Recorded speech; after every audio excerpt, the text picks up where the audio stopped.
김여정의 자유민주주의 귀신들에게 보내는 진정 어린 성의의 선물 발언의 의도는 무엇인가요? 김여정은 이번 오물풍선에서 지금 두 번의 담화를 발표했는데요.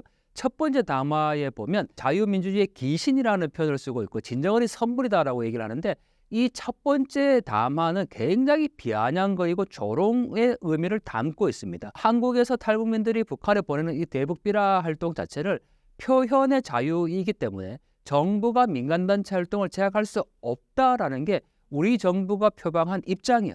그걸 그대로 빗대가지고 그러면 자기도, 김여정도 우리가 지금 남조선에 보내는 게 표현의 자유다. 그리고 너네 그렇게 표현의 자유를 좋아하는 자유민주주의인데 그걸 이제 귀신이라고 표현을 한 거죠. 한마디로 조롱과 어떤 비아냥거림이 있는 거고, 그러한 표현의 자유를 우리도 했는데 왜 너희는 보내는 거는 표현의 자유고 우리가 보내는 것은 국제법 위반이냐, 뭐 바람의 방향에 따라서 법이 다르냐, 이런 이제 조롱거리로 보낸 거라고 볼 수 있죠. 그래서 진정 어린 선물이라는 것은 남한에서 보내는 것만큼 우리도 똑같이 보내주겠다, 그런 의미를 지금 담았던 게 첫 번째 담화 발표 내용이었고, 북한이 3차로 보내고 나서 우리 정부가 대북 학생기 방송을 재개했지 않습니까? 재개하자마자 단 6시간 만에 김 여정이 또 담화를 발표를 했거든요. 근데 약간 이제 톤다운이 된 느낌이 있습니다. 우리가 예를 들면 9일까지 이걸 보내고 이제 안 보내려고 했는데 남한이 대북 방송을 재개했기 때문에 우리도 이제 다른 방식을 취하겠다, 뭐 이렇게 이제 수위가 내려갔고, 또 굳이 뭐 이렇게 대북 방송까지 이제 재개할 필요가 있었냐, 이런 이제 뉘앙스가 약간은 담겨져 있는 2차 담화 내용이라고 할 수 있죠.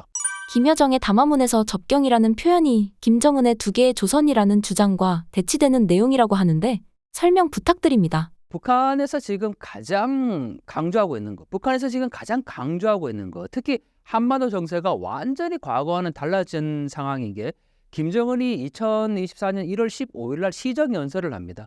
이 연설에서 두 개의 조선을 얘기를 하거든요. 이제 남한은 완전한 제1의 적대국이고 통일, 동족, 동포로 간주할 수 있는 단어를 쓰지 말라. 심지어는 삼천리 금수강산, 8천만 결의와 같은 단어도 쓰지 않겠다. 남한과 북한을 완전한 두 개의 조선으로 이제 인식을 한 거죠. 그래서 심지어 북한의 일기예보에서 남한의 지도를 완전히 지워버렸어요. 그러니까 남한이 이제 없는 거예요, 김정은의 인식에서. 그런데 북한의 김여정이 이번에 담화를 발표하면서 뭐 자기도 급했겠죠.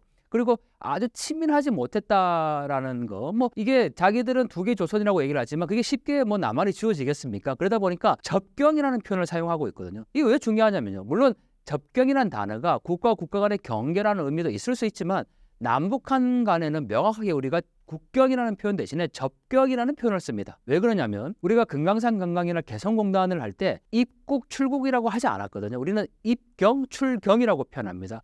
이게 두 개의 국가이지만 특수한 관계로 지금 설정되어 있는 한 민족이라는 의미가 있기 때문에 이거를 다른 나라로 간다라는 입국 출국이 아니라 입경 출경이라는 표현을 썼고, 이걸 우리는 접경이라고 지금 표현을 쓰는 게 맞는 거죠. 그런데 북한의 김여정이 이 단어를 만약에 김정은의 논리대로라면 두 개의 완전히 다른 개별 국가라면 국경이라는 표현을 써야 되는 게 맞는 겁니다. 그런데 접경이라는 표현을 썼으니까 아직까지 자신들의 인식 가운데서도 남한을 완전히 지금 떼어내지 못한 거죠. 결국은 김정은과 김여정이 엇박자를 낸 거예요. 아마 김정은한테 아마 굉장히 혼났을 수도 있어요. 네, 너 왜 이렇게 치밀하게 하지 못하냐, 그렇게 얘기를 들었을 가능성도 있는데, 그러다 보니까 이게 왜 단어 차이가 중요하냐 이렇게 생각할 수도 있지만, 여러분 우리가 잘 생각해야 되는 게 동서독의 사례가 아주 중요합니다. 동독은 서독과 완전히 두 개의 별개 국가라고 생각했기 때문에 국경이라는 표현을 썼어요. 하지만 서독은 하나의 독이라는 원칙을 명확하게 세웠기 때문에 어떠한 경우에라도 국경이라는 표현을 쓰지 않고 접경이라는 표현을 계속해서 사용을 했어요. 똑같은 상황이 지금 북한이 하고 있다라는 거죠. 그래서 저는